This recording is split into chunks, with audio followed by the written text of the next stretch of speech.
Okay. Good morning, everyone. Thank you for joining us for today's workshop. I, Professor Rakesh Kumar Yadav, Director IQAC and SPOC, that is Single Point of Contact, Local Chapter, IFTM University. Welcome our Vice Chancellor, Pro Vice Chancellor, Registrar, Controller of Examination, Finance Officer, directors, deans, controller of examinations, HODs, and faculty members. I also welcome our resource person for today's webinar, Professor Satyaki Roy from IIT Kanpur. Today we have joined to attend NPTEL Awareness Workshop, which has been jointly organized by IIT Kanpur and local chapter IFTM University Moradabad. It's a matter of pride that IFTM University became local chapter in the month of July 2020, and just within 2 months time from our status of local chapter, we are hosting this workshop. Hence, I would like to inform you all that in our first effort, total 255 courses have been enrolled for this from this local chapter for July December 2020 examination. And I hope that this workshop will enlighten to all about NPTEL and its various initiatives. Professor Satyaki Roy has wide experience in this field, so he will be able to fulfill all our queries, and he will focus on the different certificate courses, initiatives, mentorships, and many more related with the NPTEL. But before handing over this session to Professor Satyaki Roy, let me invite our registrar, sir, Mr. Sanjeev Agrawal ji, for his blessings. Over to you, registrar, sir. Thank you, Rakesh. Very good morning to you all. Honorable Vice Chancellor, Professor MP Pandey, Professor Satyaki Roy from IIT Kanpur, and my dear colleagues. I express my gratitude to the entire team of NPTEL, IIT Kanpur to organize NPTEL Awareness Program at IFTM University local chapter. I welcome you all in the program. I am happy to share that NPTEL is one of the biggest MOOC providers in the world. All the courses have been designed and launched by global leaders and premier institutions of India. We are happy and proud to be associated with the platform. Now, our students and faculty both will be able to access the best teaching and learning platform. I am happy that Professor Satyaki Roy is with us to bless us. He will provide, that is my expectation, he will guide us the best to utilize NPTEL resource the best. Actually, gone are the days of this traditional education. Now, along with traditional education, we need supplement of online platforms, which best platform is now available to us, and we are local chapter. It's again a matter of proud to all of us. Now, what is our expectation to learn from this program? Actually, I feel we all will be guided how to use this NPTEL program and to optimize the use of NPTEL resources for the upliftment of our knowledge. Means the teachers may choose the subjects multidisciplinary of allied subjects. Means we need to be multidisciplinary, which is the objective of new education policy by government of India. And we will for surface knowledge we can utilize the method of traditional education, and for to go in depth we can use NPTEL, because IIT professors are there to guide us. Means we are receiving guidance, that is the utilization of technology, and that can make our future in the field of education. And I hope that within no time, this platform, which is the among the biggest platform, will be the biggest platform, because the purpose of the platform is totally philanthropic. It is having no commercial motive. Like other MOOC platforms are using it to produce money. So I think the platform will be the biggest platform all over the world, and the entire world will be benefited by the program. Thank you. Thank you.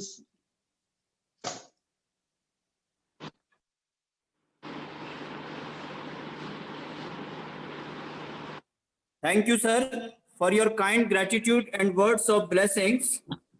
Now I invite and hand over this session to our resource person, Professor Satyaki Roy, for his insightful lecture. But before that, I would like to request to all the participants to please keep your microphones on mute mode.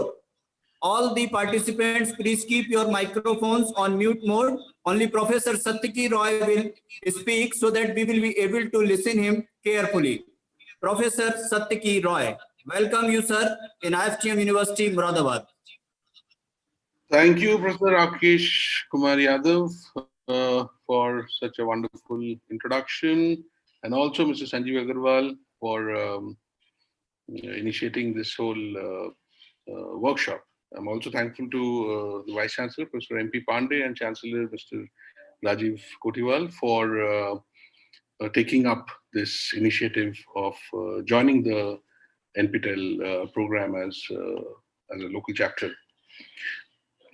So I would actually, how much time do I have, Professor Yadav? Sir, you can go ahead, but as for information given by Vinodini ma'am, that it will be up to 1 hour, up to 1.5. That means up to 1 hour or 1.5 hours. All right, fine. So is the screen visible on? Yes, sir, it's visible. The presentation is visible, right? Yes.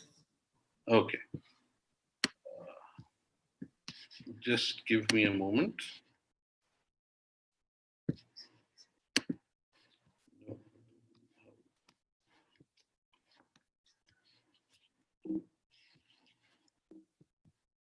Yeah. Okay, so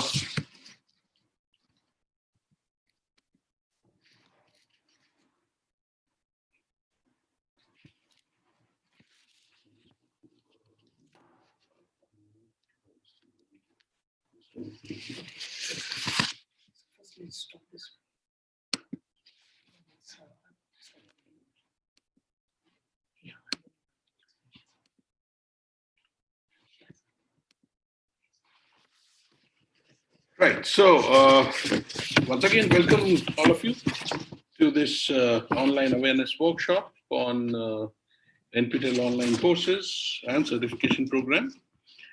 The project of NPTEL is blessed by NMEICT, Ministry of Human Resource and Development, in association with NASSCOM and also powered by Google. Before I actually get on to explaining the online courses for certification and the role of the local chapter, I think it's important to give you a brief introduction about the little bit of history of the program, its major objectives, and how it started. So NPTEL, National Program on Technology Enhanced Learning, was launched in 2003 jointly by the Indian Institute of Technologies and the Indian Institute of Sciences, Bangalore. The project was funded by MHRD, Government of India, as an online curriculum development program in sciences and engineering. The project had 6 major objectives: to provide detailed and supplementary curricula to students enrolled in sciences and engineering institutions, to train the young faculty in these institutions in technology-enabled teaching learning processes, and help them design curricula in their own areas by adopting contents provided under the project as free and open educational resource to enable Indian industry adopt the contents in their training and upgrade the skills of the employee. Fourth was to contribute to a learning environment focused to specific employment opportunities. Overall aim was to set up a virtual technical university which will be able to provide quality engineering education to a large number of students. We're talking about in hundreds of thousands every year. And of course, industry professionals interested in career advancements. And most importantly, the idea was to provide lifelong learning to everyone.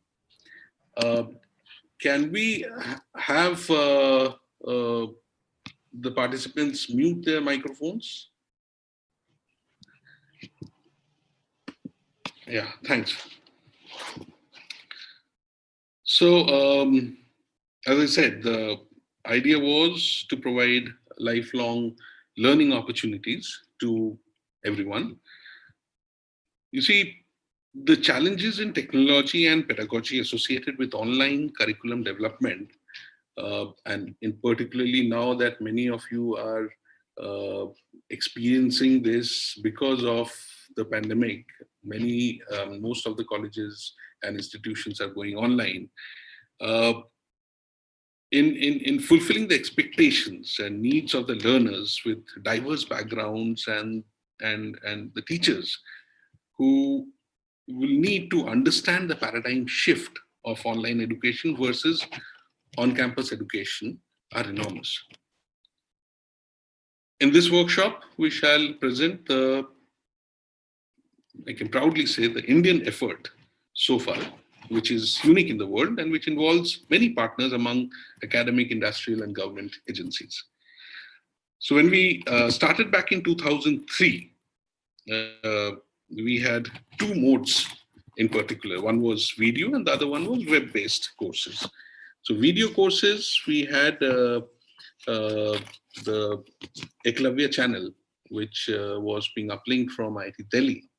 So all the videos which were created back in 2003 onward, 2003 to 2006, were being uplinked from the Eklavya channel.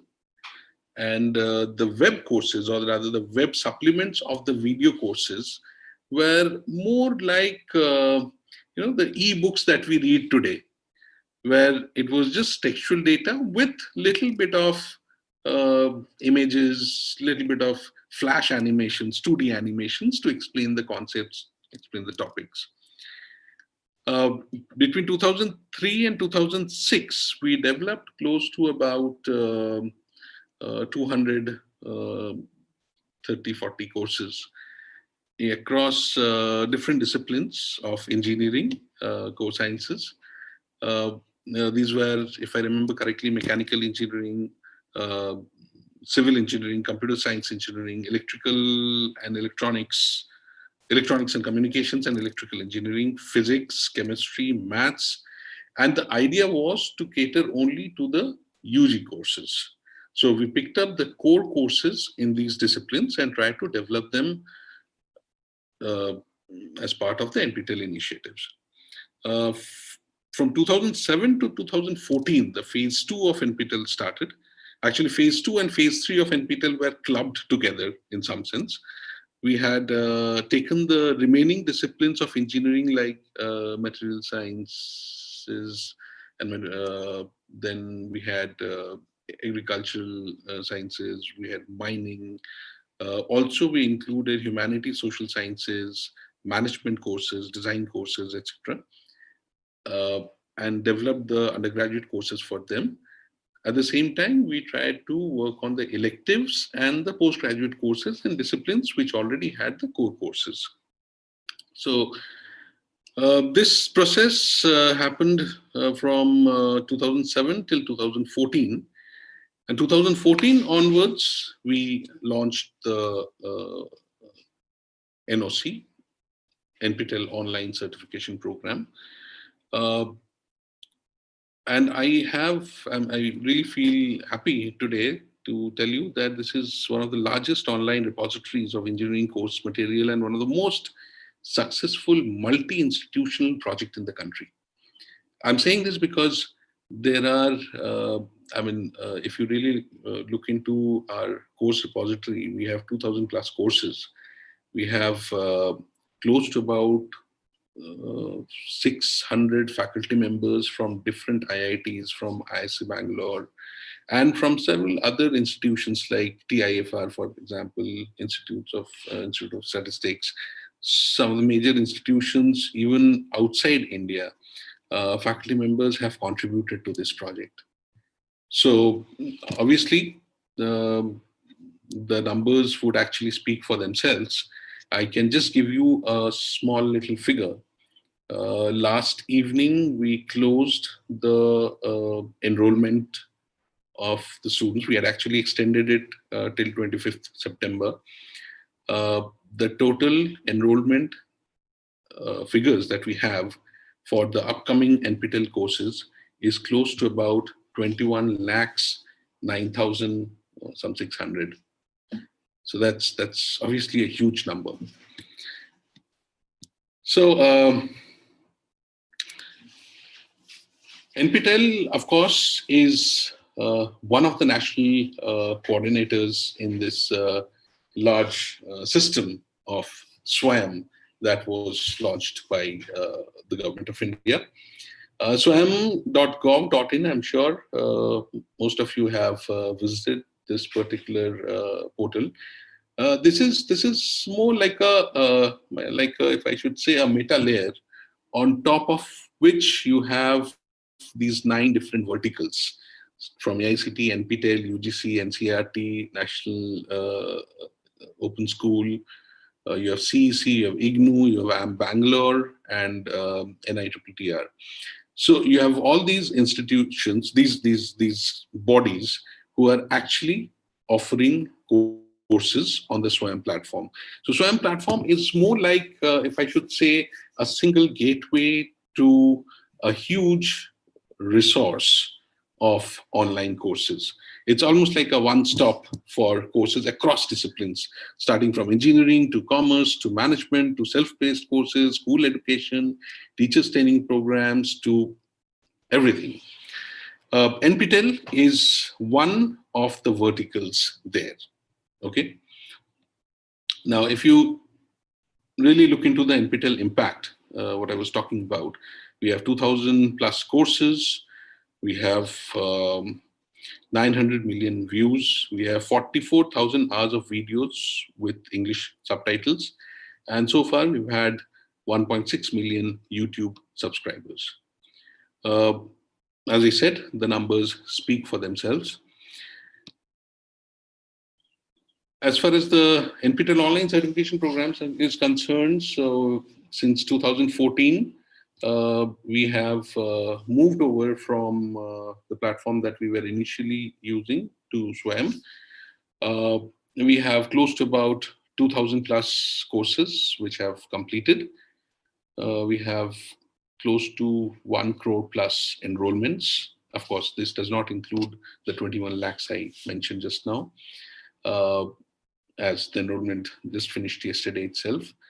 We have proctored examination. So far, we have conducted for close to 11.8 lakhs registrations we have done.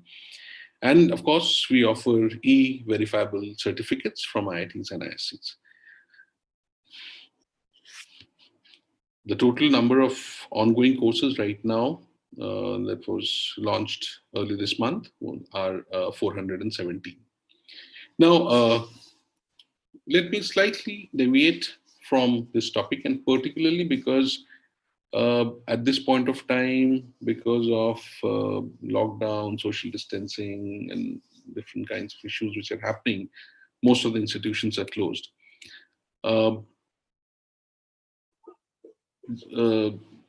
It was actually mentioned some time back that online education is there to supplement physical interactions in the class, which is absolutely true. Trust me when I say I've been teaching since 98 now, And I was part of this particular project since the beginning. Even after so many years of my experience with online education, I still feel that it cannot replace classroom teaching. And that was never our intention also, to be very frank and honest. Uh, we were there only to provide supplement material for learning. However, when we look at these open online courses, it's important to understand the difference between the online courses and the courses that happen physically in the classrooms when the institutions are open. But along with the differences, you see the similarities also. It's exactly like a course that we teach on campus. Course starts on a certain date, and these dates are pre-announced. Courses have certain durations. We have semester-long courses. We have 12 weeks. I mean, in institutions and colleges, they have semester-long courses. We say week-wise. We have 12 weeks courses. We have 8 weeks courses. We have 4 weeks courses, and these are all pre-informed. So every course has lectures every week. We have tutorial problems given every week. We have discussions every week, and course ends on a certain date, and there's a date for examination which is announced. Except that everything unfolds on an open online portal. There is not much of a difference here, right? So start date and end date of the course duration is always like pre-announced. Videos of lectures are released every week. Online assessment and assignments are given, and online discussion forums are there. So as far as NPTEL is concerned, we have close to about 2.5 hours to 3 hours of video content, which is provided every week for the students who enroll into the courses. Then there are also certain online assignments which are given for a continuous assessment that we believe in is useful. And also there are these online discussion forums where students or learners, they post their queries, and we tell our subject matter experts or faculty members who offer these courses to respond to the discussion forum within 24 hours. So, I mean, in some cases, there may be a little bit of delay, but what happens is with one faculty member, there are also multiple teaching assistants who are generally PhD scholars working with that particular faculty member, or they're expert in that subject in some sense. So in case the faculty member is unable to respond to the questions for some reason or the other, these teaching assistants do that. So at least if you have a query or something like that, you can immediately get a response on the discussion forum. So campus versus open online courses. On campus, students come through admission process, and there are certain prerequisites. The course on campus, we interact face to face. We learn a lot from the peers. Of course, these things are slightly compromised in online courses, but then, you know, when we look into the changing trends over the last 2 decades, you know, today in hostels, students interact less physically, more on WhatsApp. So obviously, I mean, you know, face-to-face interaction with the changing paradigms, you know, that's anyway going down. But as far as online courses are concerned, we at least have, you know, active, you know, discussion forums. We have different ways of interaction between the students, between the student and the instructor, between the students and the teaching assistants, which at least makes the, you know, platform active. Of course, in on-campus, the credit towards degrees, placements, that's how it is recognized. In open online courses, of course, anyone can click and enroll. Courses are offered by a faculty whose more or less, whose presence is virtual. and the courses are completed based on self-motivation. What happens is that, online courses, the success of the online courses depends largely on how active you can keep the discussion forum. Primarily because what happens is, since the students are self-motivated here, and that's one reason why you'll see that the dropout rates in online courses are much more than anything else. Because I mean, if you really look into the online courses in US, the rates, I mean, it's almost like total number of enrollments versus 5% of those enrolled complete these courses. But in our case, it's still better. We have at least been able to reach up to 14-15%. So, which is also not a small number to handle. Of course, recognition mechanisms are still evolving. We have implemented credit transfers. Um, there are certain opportunities in placements also. There are internship programs. There are domain certifications, and several kinds of things that we are introducing, and we have introduced over the years, and would continue to do so, which I'm going to talk about, briefly. Now, when we look into the components of MOOC, and this is also something I would suggest when you develop your own courses for your university, offering in online mode for your students, you must keep these things in mind. The components of MOOC, there are 5 major components. Of course, course content, which are in the form of video lectures. And here you must understand that typically a 1-hour lecture in a classroom uh, equals to about 25 to 30 minutes of video lecture. So that's also because in a classroom kind of environment we have a lot of interaction with the students. Simple things like you write on a blackboard and then you kind of erase it and you clean up the board, and there are a lot of other things which happens in a classroom, which takes substantial amount of time. What we, over the period of last many years, we have realized that about 1-hour classroom in an engineering course equals to about 20 to 30 minutes of video lecture. So you'll see that most of the lectures which are there on NPTEL are about in the range of 20 to 35 minutes approximately. Also, the attention span of the learners, that becomes very important. So there are several research which actually tells us that an attention span for a student online will not be more than 10 minutes. But what we have realized that these are all this doesn't work in India, at least. We can still go up to 35 40 minutes actually. So that is how we have been working on.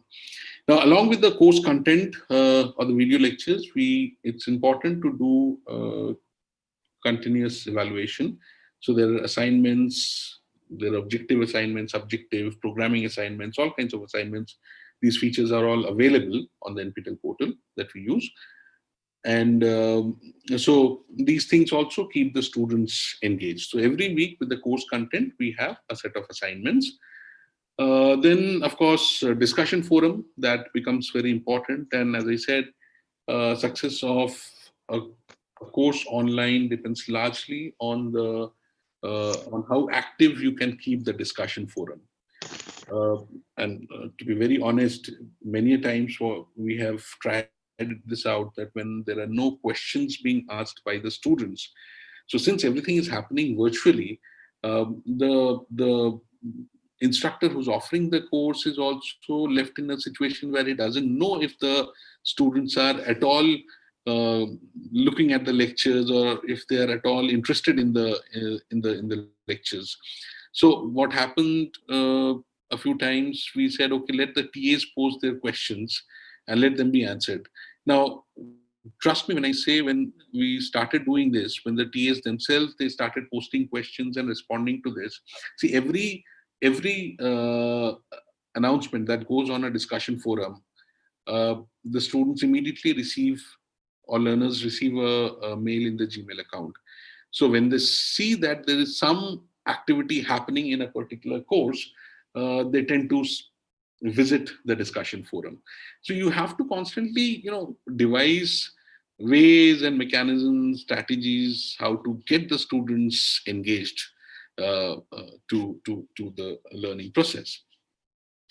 So we have also introduced live interactive session by the faculty, which happens at least 2 to 3 times during the course run. So there are some courses, of course, where faculty members find this extremely useful. So do the students and the learners. So there are interactive sessions happening almost every week. These are live interactive sessions where the faculty or the subject matter expert who's offering the courses, he comes live. And then the questions are posed by the learners, and that is responded live. And of course, then there are text transcripts and lab demos. So these things are also important. So the MOOC of NPTEL has these 5 major components. So in terms of learner engagement, what is the approximate amount of time that we are engaging the learners? So if you really look into this particular table, you have, we give about, as I said, 2.5 hours to 3 hours of video lectures.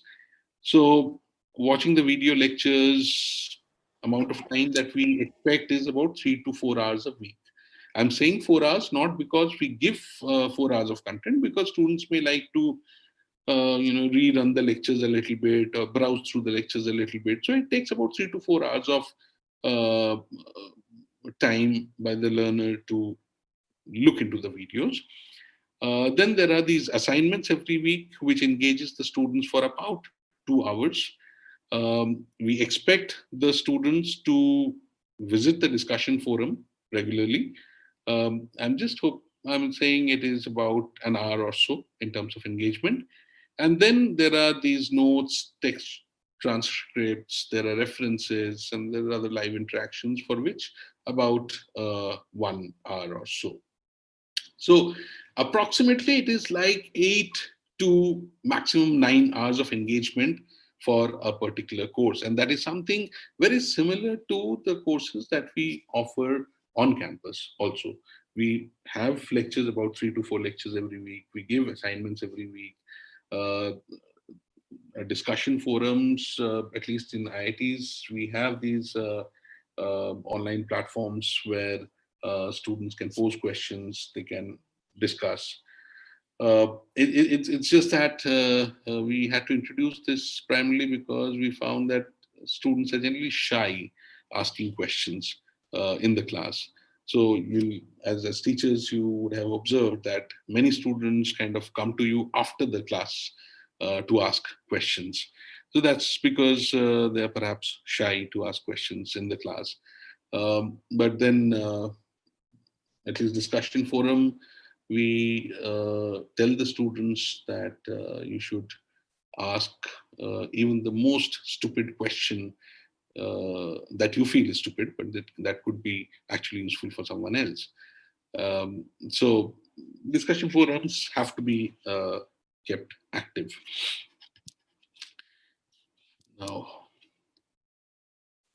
okay, so so far what we have observed, from January 2018 to January 2019, July 2019, there has been quite a big jump in terms of learners taking up MOOCs. We had close to about credit transfer via colleges, which was one of the reasons for taking up the MOOC courses. Then there were learners who were interested in exploring new domains of knowledge. We had learners who realized the effectiveness in campus recruitment taking up NPTEL courses. And trust me when I say this is important, because we had a meeting, a workshop last year with many prospective companies who visit our institutions, who visit your institution. And there we had picked up this whole idea of, using NPTEL courses and how much worth that is for the companies. Now the companies came up and told that that was very interesting, and you should know this, that since NPTEL courses are all open there, so they know exactly what has been taught, who has taught them, and if the students have, or the learners have cleared those courses, then they kind of tend to believe that, yes, they know the subject, which doesn't happen. I mean, I or you, what we are teaching in a class inside a closed room is not known to the companies here. But there is this whole reliability factor, which is actually working with the NPTEL courses, uh, that that is perhaps helping students gain placement also. Many companies tell us that when we go for campus placements, we ask students if they have done NPTEL courses or not. In fact, we have started something called a domain certification program. I'll come to that slightly later. But this was also on request from these companies, where they told that if we can have, rather than students doing a random set of courses, if this can be done in a more organized manner, where we can offer something like a minor in a particular discipline, or which we are calling a domain certification, then that would be useful for them. So anyway, apart from that, the gate preparation also students find very useful. In fact, a couple of, I think 2 years back, I remember, in aerospace engineering, there was a particular student who came for a very small town, came for an interview. Now, there were about four faculty members who were part of the interview board. After the interview, they called me and they said, and see, all of these four faculty members had NPTEL courses actually. So altogether in aerospace, all four of them together, they had offered about 7 to 8 courses. So they called me and told that, look, there was this boy who comes from a very small town, studied in a Hindi medium school. Interestingly, he responded to each and every question that we asked. And then when we asked them which college did you study, where did you go? So he did mention that college. He did mention what all he learned.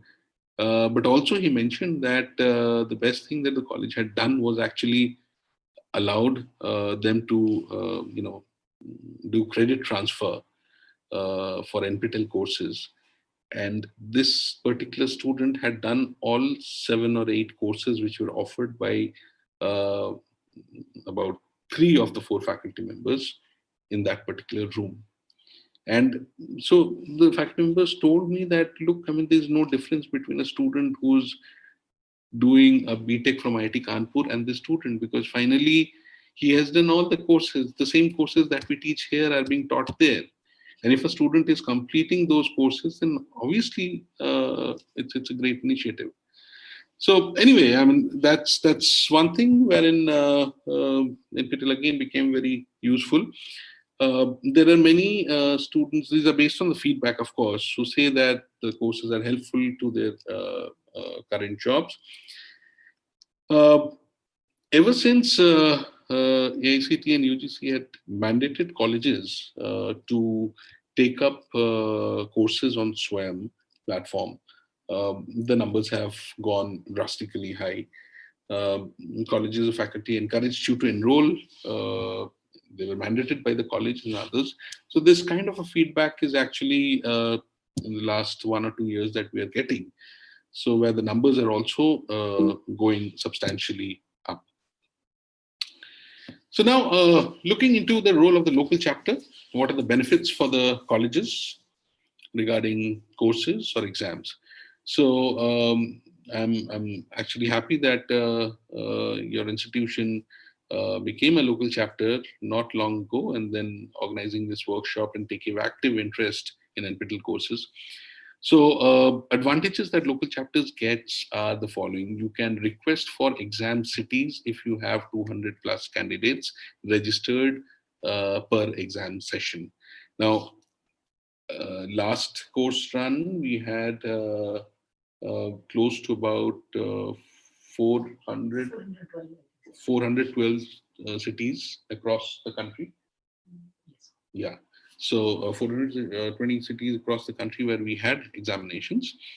Then, of course, faculty members can be mentors who may follow progress of students in the course. So now, as I said, I mean, these courses are nice as supplementary material, and a faculty member offering a course through NPTEL where the students are enrolled would have an impact. But if you have local mentor in your own institution who can also look into the progress of the students or guide the students from time to time, that actually encourages them. So we have the profession of mentors. And of course, you can avail fee waiver depending on the availability of the funds. We have several organizations like Capgemini and others who have kind of graciously given us, taken it up as corporate social responsibility and given some funding. Now, these are primarily, for example, we went to some institutions in Maharashtra, in Latur, and some other places where we experienced during the workshop. It was a students' workshop actually, and many students came back and told us that they cannot afford to pay for the examination fee, even though the courses are free. But as you know, that there is an examination fee that we take, and that's primarily because this is totally funded by the government. But at the same time, what happens is government doesn't pay us for conducting the examinations, and therefore there is a nominal amount which is kept for examination fee, which actually the amount goes to the organizer of the exam, which is in our case it is TCS that conducts the examination.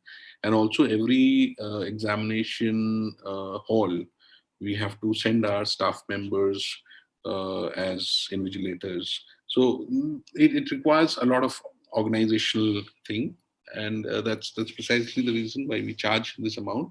However, these students came and told us that we are not able to pay for the examination fee. So there are certain modalities for it.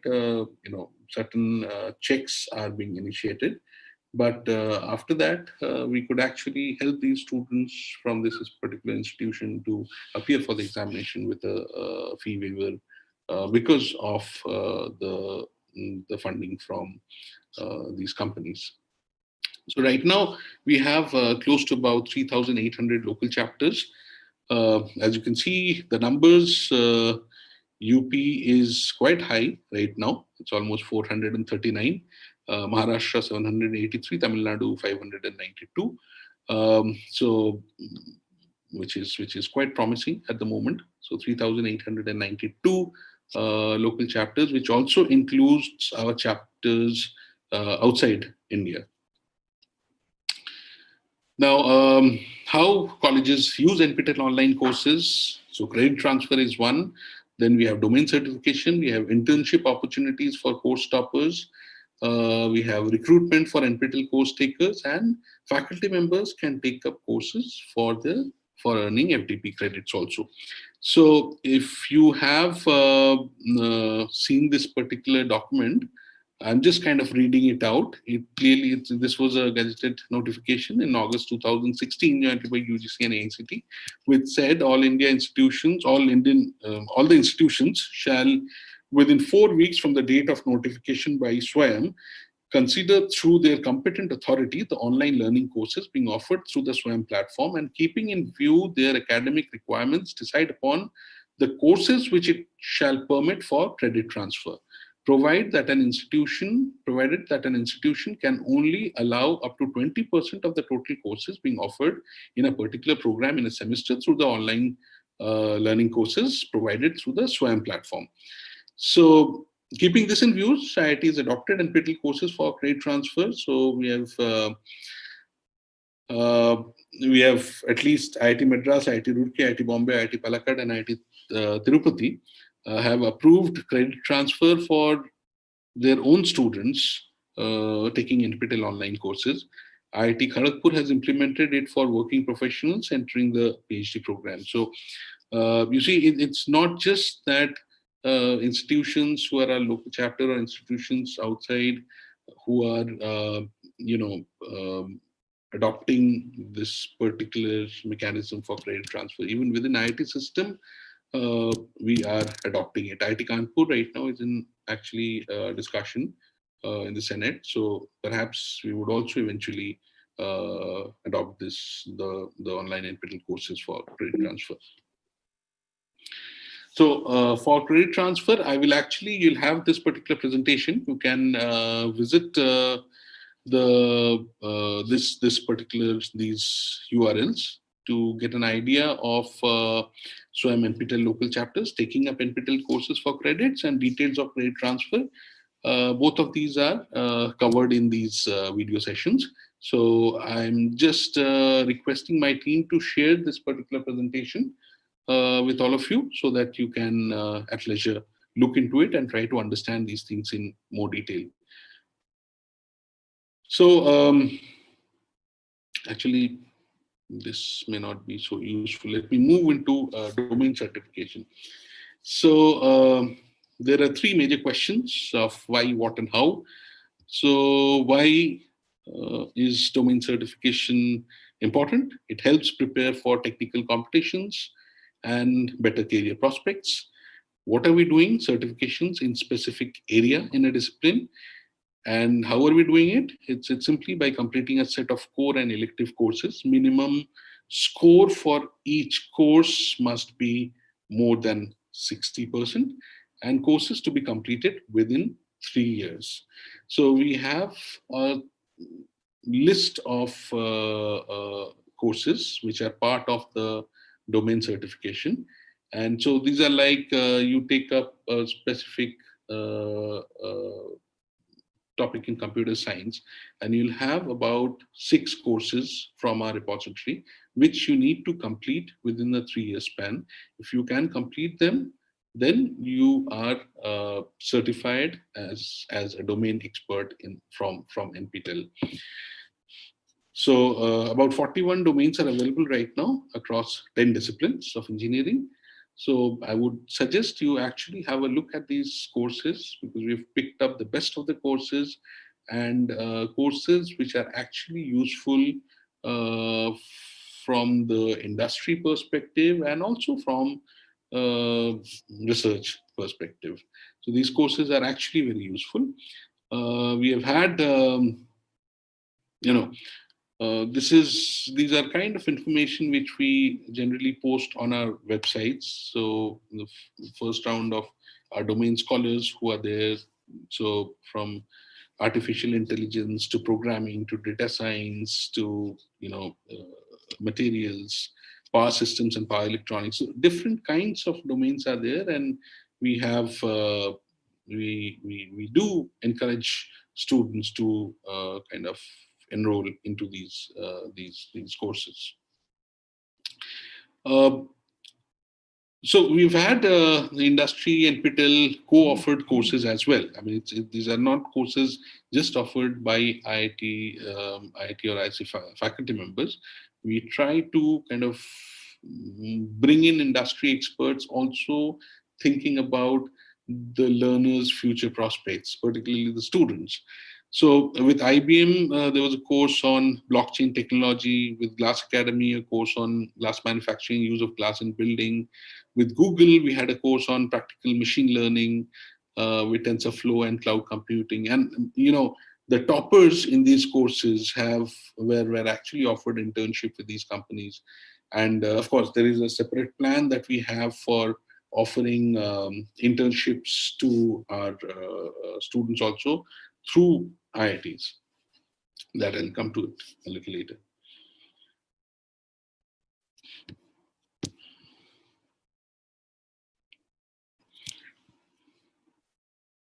Yeah, so I mentioned some time back about NPTEL live sessions. So there are NPTEL special lecture series which we organize.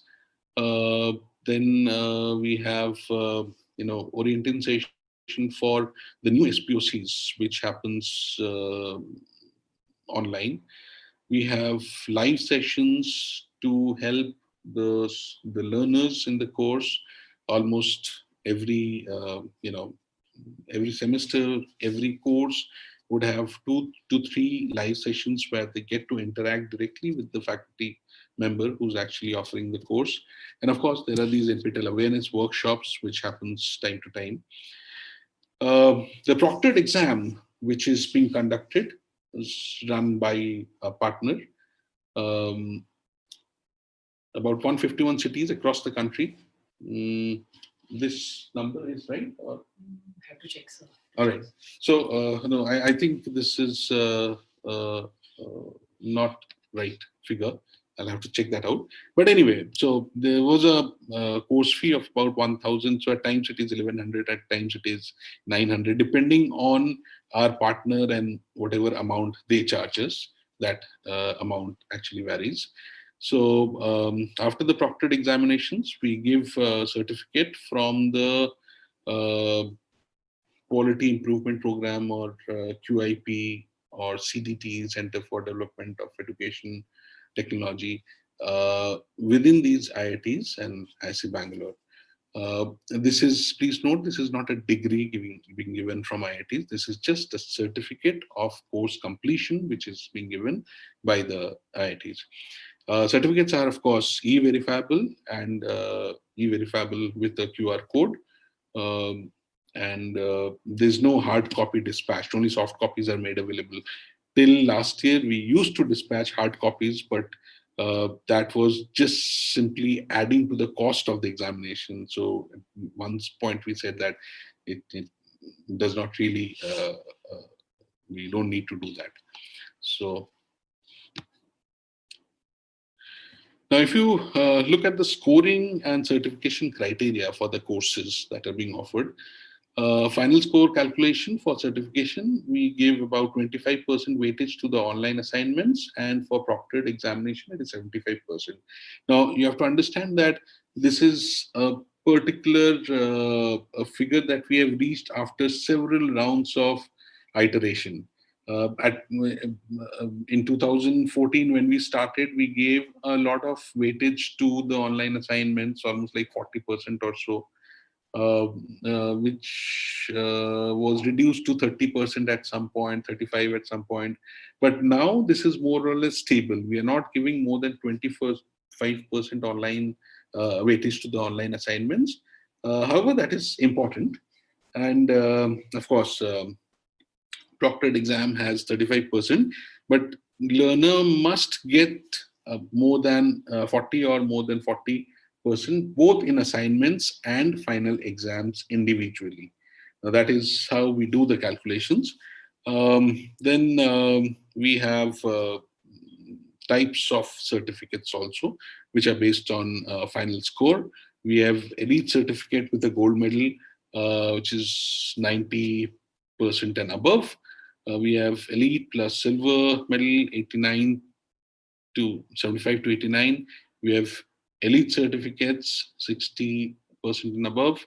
Successful completion of the course between 40 to 59, and no certificate below 40. And let me tell you, gold and silver medals are also virtual. They are just printed on the certificates. They are not real gold and silver. We have 3 types of courses in terms of duration.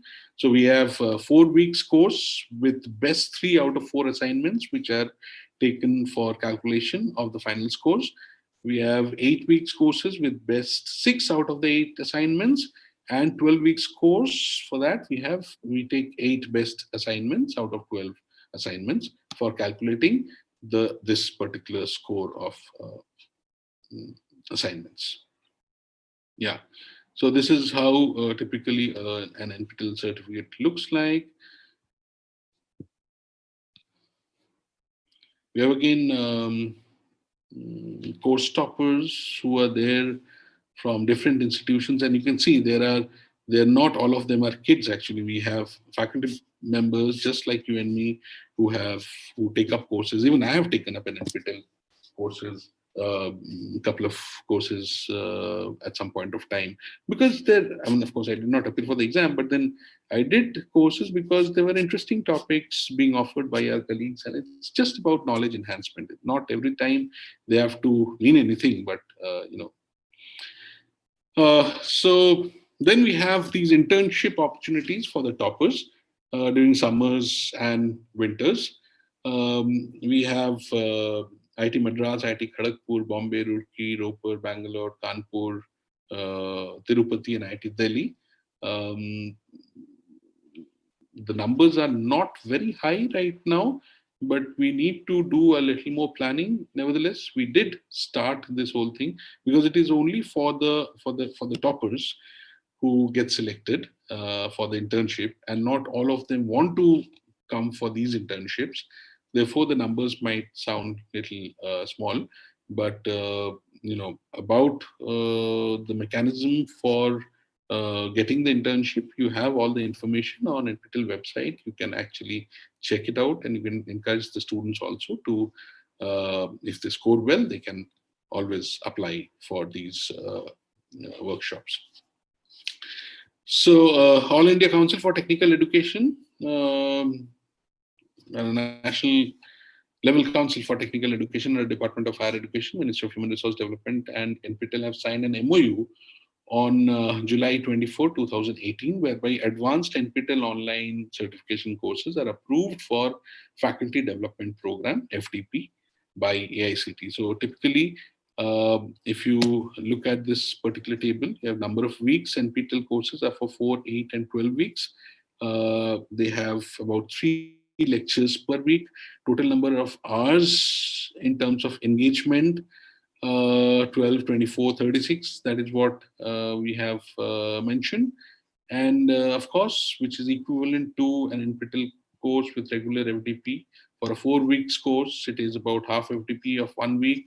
For 8 weeks course, it is full FDP of 1 week. And for 12 weeks course, it is 1.5 FDP. So who's eligible to apply for FDP certificate? All faculty members are eligible to apply. As I'm saying, I'll actually share this page with you. Please check this link also, because this would be directly useful for the faculty members attending this session. Ensure that while enrolling to NPTEL courses, you choose your profession as faculty, and you must have passed the NPTEL exam with consolidated score of 40% and above. Now, the reason why this whole thing came into practice is because we got a lot of requests from the local chapters themselves. One faculty member in an institution in a college in Nagpur, he had sent a beautiful comparative chart between these refresher courses where faculty members from different colleges go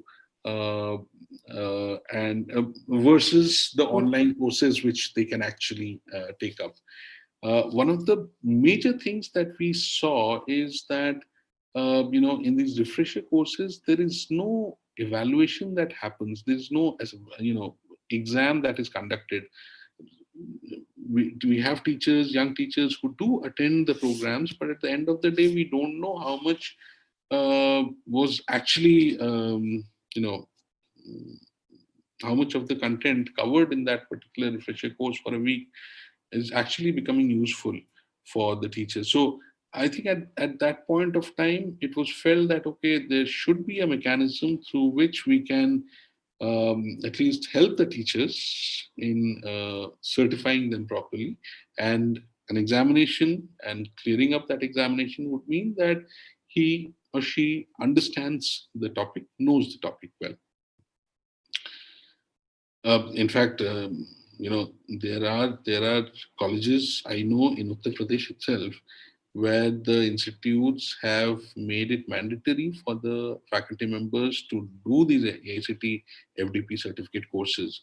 I know of institutions, it actually is quite scary, but then the institutes have asked the teachers to, especially the young teachers, to complete certain NPTEL courses before they actually start teaching those courses. It has its own benefits, of course, and so this is how the faculty development program FDP certificate looks like. We have the name of the concerned instructor, and in terms of signatories, we have either one of us who would be signing, or it will be, and along with that, representative from AICT. Now, again, I'm sure many of you have already seen this. I would just still run through these few slides. How to enroll to the NPTEL courses. Step 1 is going to the swayam.gov.in/NPTEL or onlinecourses.nptel.ac.in. You can reach to these courses through both these options. Click any of the course you wish to enroll. Click on the join button. Ensure you receive the welcome email from NPTEL to the ID which you used for the enrollment. So what happens is, when you, on the interface of every course, you would find these information. You'll have a small little video which is there that would introduce the subject. It's a very short video, anything ranging between 2 to 5 minutes duration, wherein the instructor of the course explains what is going to be covered as part of the course. Then there is a basic summary of the course. You have all possible informations like intended audience, who are the students or learners who can benefit the most from the courses. If there are any prerequisites for the courses, that is also mentioned. If there are, and also most importantly, the syllabus of the course, that is also available there. So the idea here is to take an informed decision. So this is what I was thinking initially when I was talking about the difference between an online course and a live course that we do physically in our colleges. There are these differences, and you have to take the advantage of these differences. When a student registers for a college to physically come to the class, after registration, the first day when he registers, when he enrolls into the particular course, he has no idea who's teaching, what is going to be covered, what is the syllabus, etc., etc. But here you can at least take an informed decision. You know who's teaching, you know what the person is going to teach, you have seen the complete syllabus, you know the different advantages of taking these courses. So that way you can at least take informed decision here. And along with that, you have all the books and references which are already listed out there. So, and we generally try to provide an opportunity to learners to be as comfortable as possible. And once you have joined the course lesson pages are like this. So we have, so this is basically a 12 weeks course. You can see the, courses, the course content is divided weekly, on a weekly basis. So week 1, you have these presentations which are there along with a quiz. So you have 3 topics, 3 presentations, which is about 2.5 hours of lectures. You have 2 tutorial sessions, which are also included as part of the course, and a quiz, which has multiple choice, multiple selection questions. So, and what we do generally is, in these assignments or the quizzes that we do, we try to pick up questions, some questions from the topic, from the videos itself. And the reason is very simple. The reason is that even though it has 25% weightage, we know, but having questions from the videos would ensure that at least students would view these videos, You have a student coming to a class where his mind is somewhere else, will not actually help him physically attend the class. But then here at least there is a certain incentive. I mean, if you have to do the quiz, it is important that you listen to the videos, and then only you can actually respond to the quiz. So anyway, so that's how the lesson pages are. Assignments are generally, as I said, there are different kinds. You have, and they're all auto-graded assignments, most of them. Um, so we have multiple choice, multiple selection type assignments. We have the platform, Swim platform. We have the provision for supporting C, C++, Python, Java, Verilog, etc. So there are programming assignments which are also possible on the platform.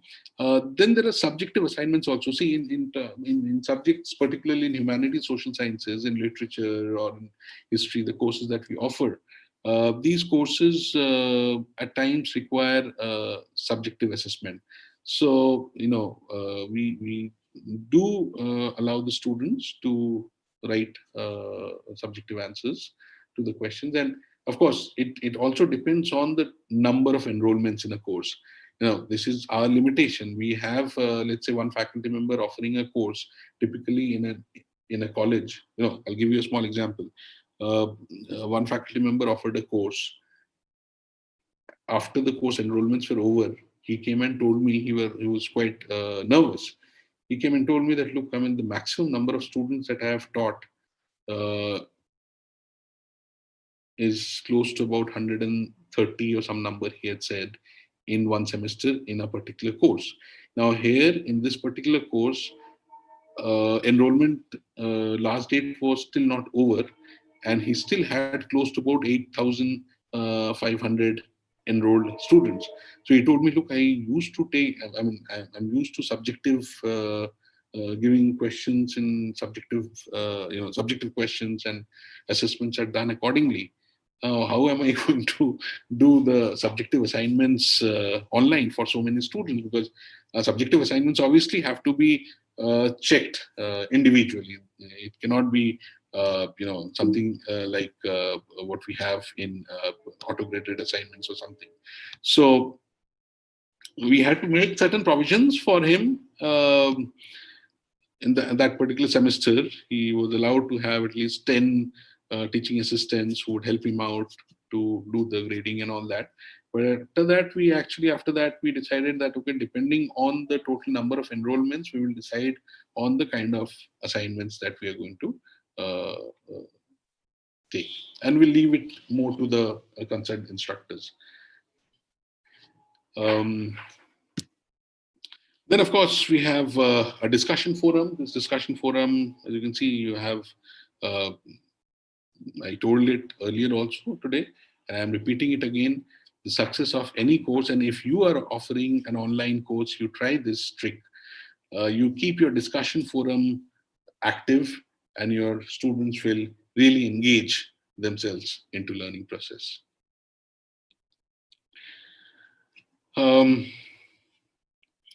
Okay, these are, yeah, so there are certain certificates we give for mentors also. Mentors will be certified based on the following formula: number of mentees, between 40 to 59 student strength. So anyway, these details are all there in the website. You can actually have a look at it. I think I've already crossed my given time. So I'll just quickly move into.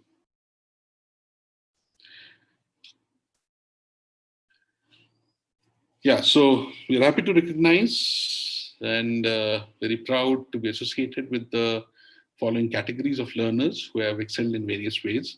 We hope this will motivate other NPTEL learners to join the ranks and be featured here. So we have certain NPTEL stars that we actually offer. So we have, let's say, NPTEL domain scholars who complete elective courses, minimum score 55 and above in each course with average 60% complete weeks required.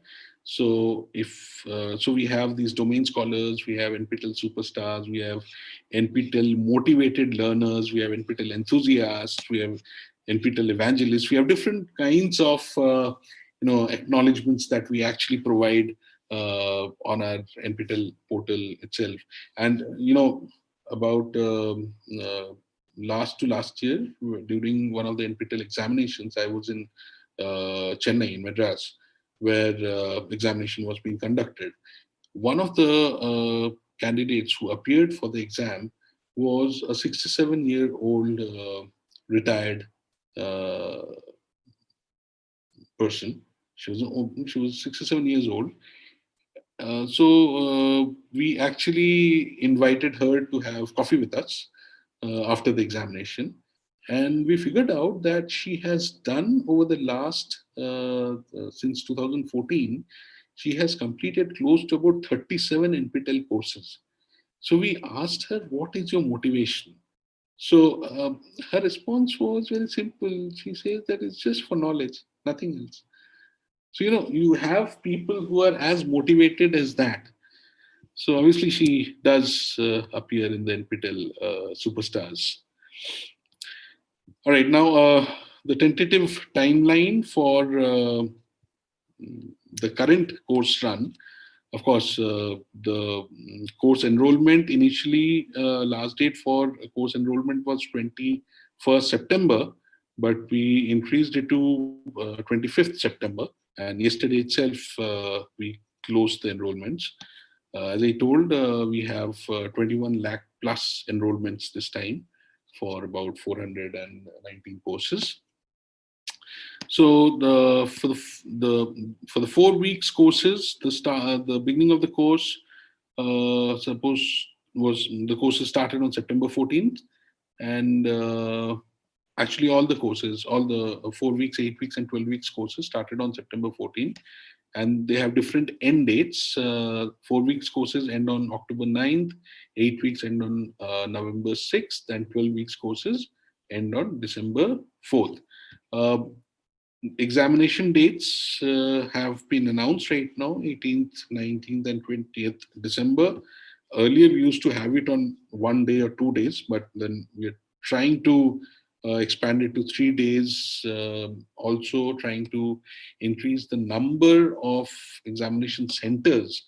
I hope this time, by that time, we will be in a better position to conduct the examination. Just kind of wishful thinking. But of course, so examinations, we in fact, last time when we offered these courses last semester, because of the pandemic, of course, we could not conduct the examinations. We did try out a couple of experiments of taking online examinations where the learners did not have to go to the centers to appear for the examination, but that was not really very successful as an experiment. So I'm still not sure how this will happen, but hopefully things will be better and we will be able to conduct the exams.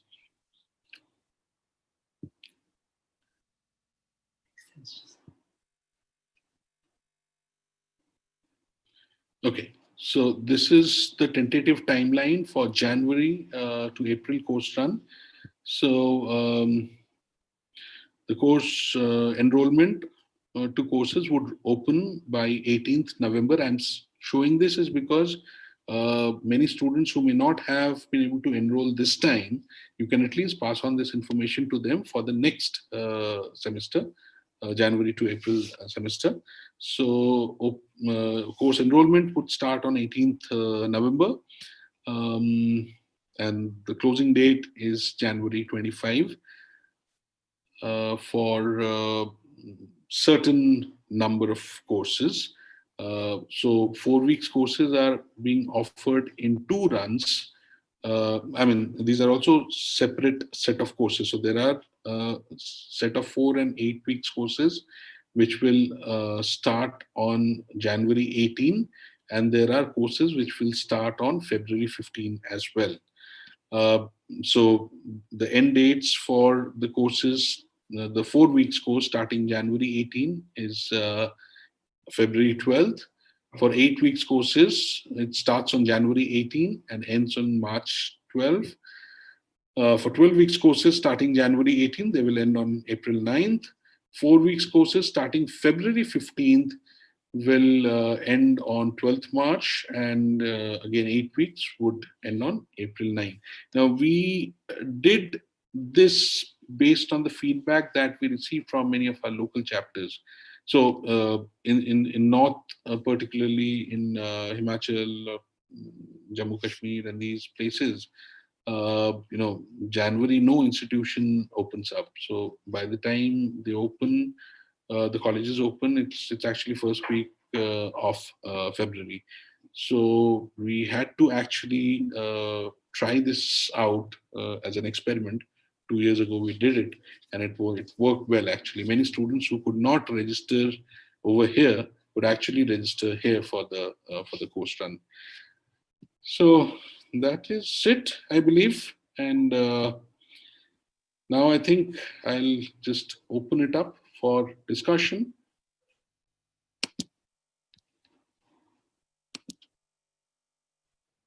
Yeah. So we have questions. I'm available and my team is also there.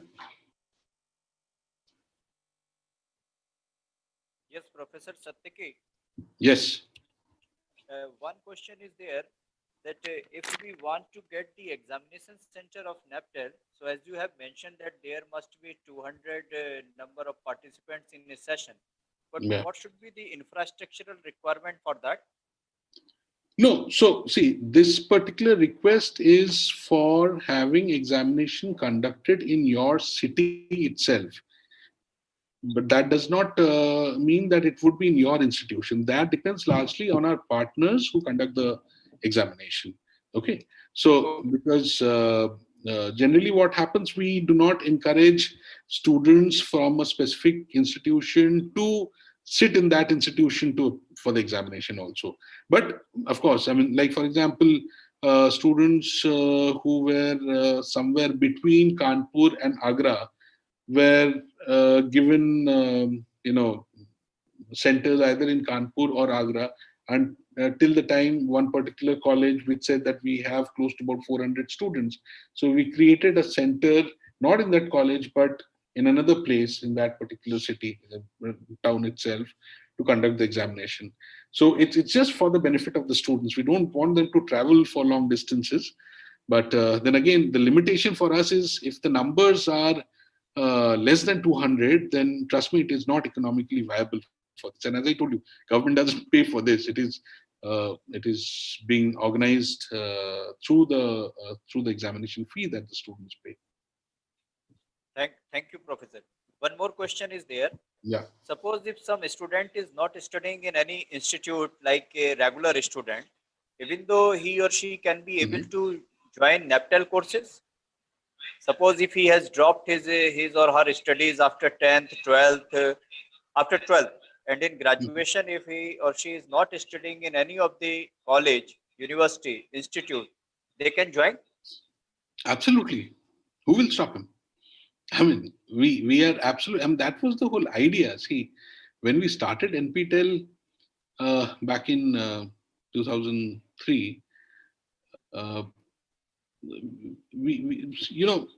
give you a small story. I was part of a team in 2005 where we went to a particular state, I'm not naming the state, for a survey.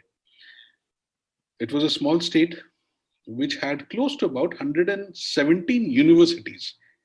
And trust me when I say 117 universities in that particular state, they were universities which were functioning in apartments 800 square feet. By the time I left, my team left, we were about 3 people. 75 universities had shut down.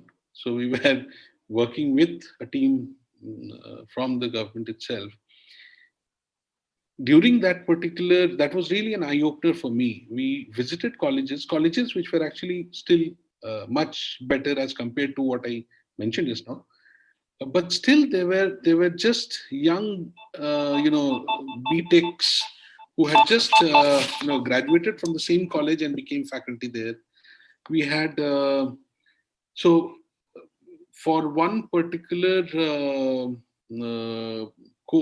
subject, there were about some 45 students who were registered in that particular subject, but they did not have even a single faculty from the core areas.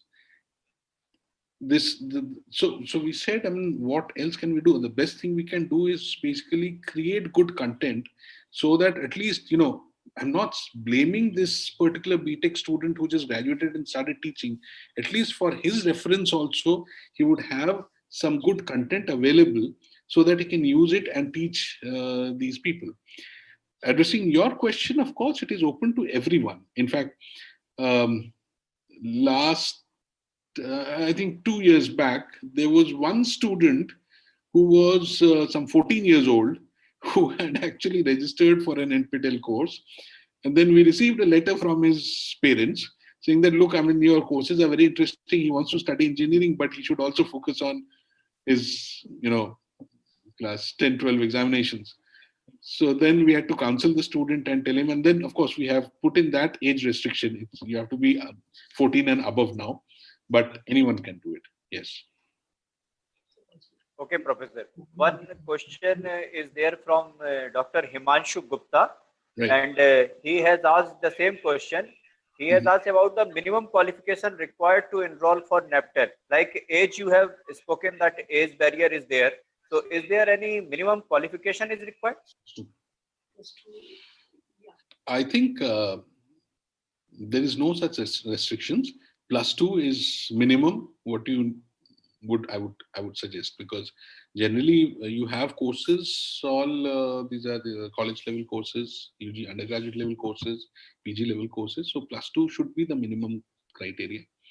But we do not have any restrictions as such. We wanted to keep it open for all. And one question is there from same Dr. Himanshu Gupta. Right. Sir, as you know that there is a mentorship program, like you provide the mentorship in a particular course. So do you provide the opportunity to these mentors to upload their own programs on NPTEL? Do you encourage? Okay, so no, not directly right now, but there is a mechanism for it. So we have many faculty members who have approached us, or time to time they approach us for offering NPTEL courses. So there is a committee which has been constituted. So you have to send your course proposal to us. The committee looks into the course proposal. There is certain evaluation that happens. And based on that, the feedback is given to the faculty concerned, right? So, but of course, there are today, honestly, I'm offering an online course this semester. Now, I had several options. I had option for offering the course on Swayam or offering the course on some other platform. The platform which I'm using, and I think is the most useful platform right now, is WhatsApp. So I'm actually offering a full course on WhatsApp because I know students respond much quickly on it. So it is actually quite an engaging experience. It's not like a 1-hour class for me. It's, of course, the video lectures are uploaded on a Google Drive and given to them, but then I'm 24/7 available. And students can just ask a simple question, and my response reaches to all the students. So that way everybody stays connected. Sir, there is one question that if someone has enrolled for a particular program, he has completed all the assignments and quizzes, but unfortunately due to some unavoidable reasons, if he or she could not appear on a particular date of exam, is there any provision for reappearance in the same course? Unfortunately, no. But then we have had certain special provisions in the past. So once, because of the tsunami, the examination got cancelled. So at that point of time, we had to organize re-examination. But I think examinations are done in 2 slots, right? Yes, sir. Already 2 slots. So per day there are 2 slots. However, if there are special provisions, if there are genuine issues, then the person must let us know. We will see what is possible. I'm not making any commitments right now, but we can definitely try out. See, you have to understand that setting up one question paper means about, so we generally ask for 2 sets of question papers from the instructors, right? In case of some problem with one set of paper, other paper should be available with us. Plus, this question paper preparation on the platform that we use, for each question paper, it takes at least 2 to 3 days, to organize, check, validate everything. So we have to do it for 419 courses. And this is not a work which we have kept it open for anyone to do within our team. So there are a set of very confidential members who actually are assigned to do the task. So it is a humongous task that we have at hand. Now, if somebody misses the examination, we may have to give a re-examination. We have to go through a lengthy process, so that becomes slightly problematic for us. Okay. But general cases can be taken up. So this was the question from Dr. Arun Kumar Mishra, and the same question is from Professor Manoj Kumar, and he also wanted to know that is there any provision to consider for next session? So I think you have already given the answer. So another question is the FDP certificate from NPTEL is equivalent to an offline FDP? Absolutely. Yeah. So this has been approved by UGC, AICT. So you can check it out on the AICT portal. You can check it out on NPTEL portal. Okay, sir. Okay. Dear participants, anybody want to ask any question? Professor Satyaki is still here to answer your queries. You can write in the chat box or you can unmute yourself and directly you can ask to Professor Satyaki Roy. He will be happy to answer your queries.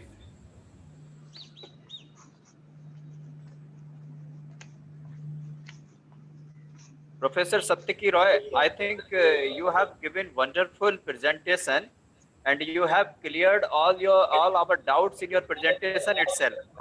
That is why we are not getting queries now. So I think I should proceed towards the formal vote of thanks. Okay, thank you so much.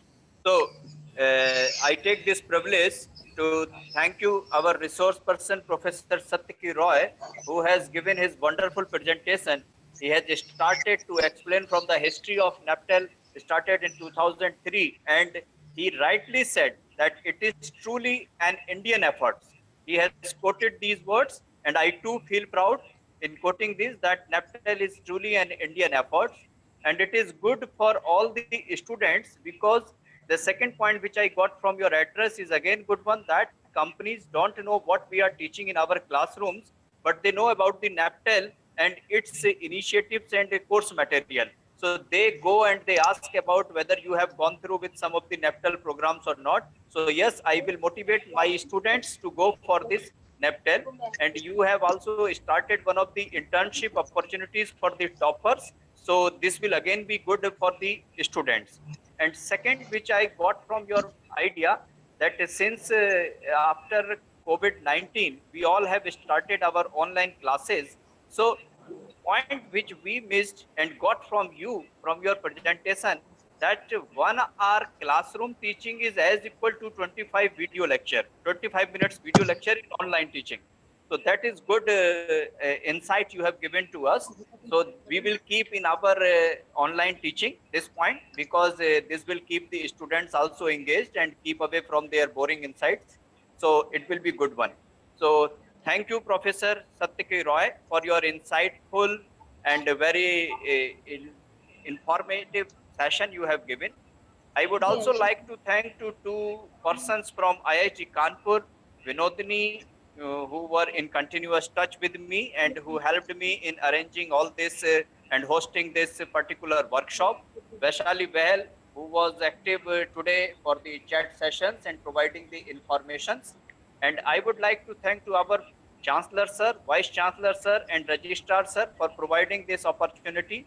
And one person I would like to quote, he is also IITian, and he is Mr. KK Bansal. He takes care of training and placement. He is the person behind all this initiative, because he pursued it, our Vice Chancellor Sir, to get the status of local chapter of IFTM University.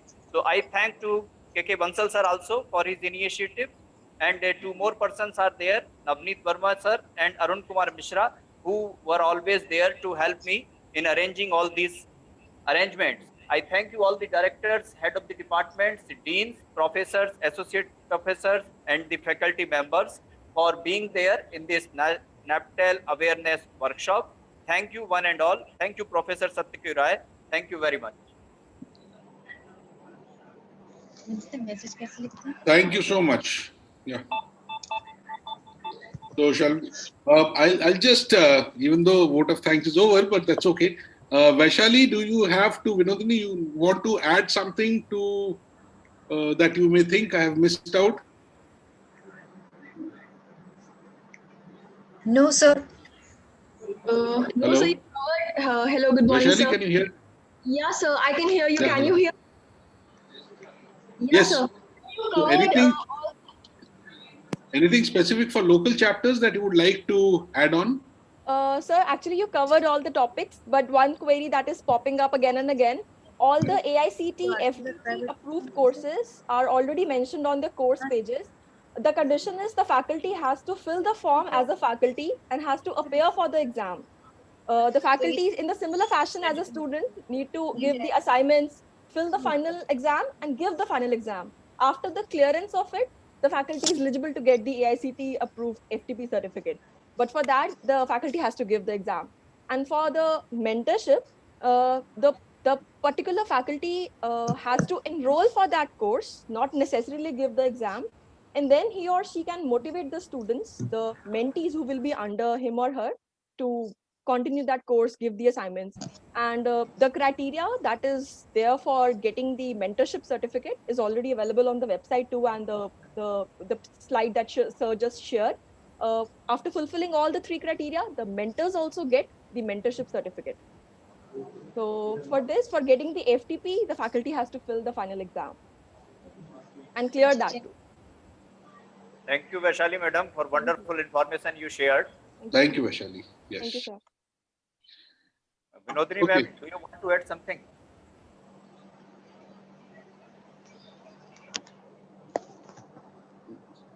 Vinodini, you want to add something?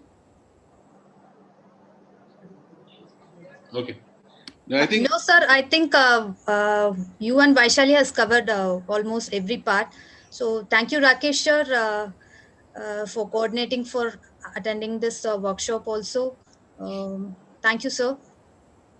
Thank you, ma'am. all right. Thank Okay, you, sir. everyone. Thank you, NPTEL, Bye. IIT Kanpur. Thank you, Professor Satyaki Roy. Thank you, sir. Thank you. Bye. for having us. Thank you.